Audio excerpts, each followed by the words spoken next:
প্রিয় উপস্থিতি, আজ আমি আপনাদেরকে আবেগী কোনো গল্প শোনাতে আসিনি। আমি এসেছি আপনাদেরকে আয়নার সামনে দাঁড় করাতে, যাতে আমরা নিজেরাই নিজেদের চেহারা দেখতে পাই। আমাদের গ্রামগঞ্জে, অলিতে গলিতে, খোলা মাঠে যে উন্নতিকল্পে জলসা আর মেলার আয়োজন হচ্ছে, সেগুলো কি সত্যি মুসলিম উম্মাহকে সামনে উন্নতির দিকে এগিয়ে নিয়ে যাচ্ছে, নাকি ধীরে ধীরে আমাদের ঈমান, লজ্জা আর পরিচয়কে নগ্নতার বাজারে বিক্রি করে দিচ্ছে? আর জলসার নামে কি হচ্ছে? মাইক বাজে, আলো ঝলমল করে, হাজারো মানুষের ভিড় জমে, কিন্তু আফসোস সেই ভিড়ে তাওহীদ হারিয়ে যায়। আর তার চেয়েও ভয়ঙ্কর বিষয়, জলসার নামে চলে বেহায়াপনা, আর পুরো রাস্তা জুড়ে চলে জেনার ছড়াছড়ি।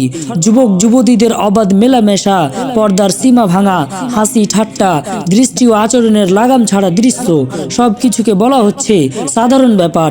প্রশ্ন হলো, যেখানে লজ্জা ঈমানের অঙ্গ, সেখানে এই বেহায়াপনা কিসের উন্নতি? যেখানে নারীর পর্দা রক্ষার কথা, সেখানে তাকে প্রদর্শনের বস্তু বানানো কিসের উন্নতি? এই জলসা কি তাওহীদ শেখাচ্ছে, নাকি নফসকে খুশি করার লাইসেন্স দিচ্ছে? আজ উম্মাহর সামনে সবচেয়ে বড় প্রতারণা হচ্ছে দ্বীনের নাম ব্যবহার করে কুফরি গণতন্ত্রকে হালাল বানানোর চেষ্টা।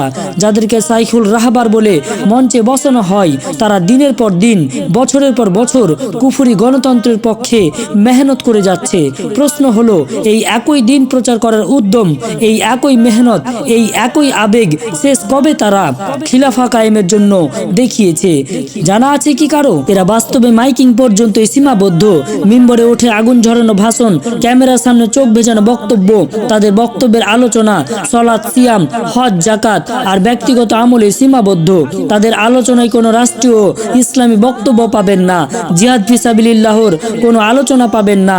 তাদের দাওয়াত শুধু মসলা মাসাইলকে দিক বেদিক করে মুসলিম উম্মাহকে বিভ্রান্ত করাই তাদের কাজ। আর এর আড়ালে চলছে আবেগের বাণিজ্য। সাধারণ মুসলিমদের ইমানি অনুভূতিকে পুঁজি করে তারা দিনকে বানিয়েছে লাভের পণ্য। এই সকল ওলামায়ে সু যারা কুফরি গণতন্ত্রের রাহবার হয়ে দাঁড়িয়েছে, তারা কখনো খিলাফাহর সুঘ্রাণ পাবে না। শরিয়া শাসিত ভূমির পবিত্র বাতাসে যেন এদের নাপাক নিঃশ্বাসও না পড়ে, এই দুয়াই একজন সচেতন মুসলিমের হৃদয়ের আর্তনাদ।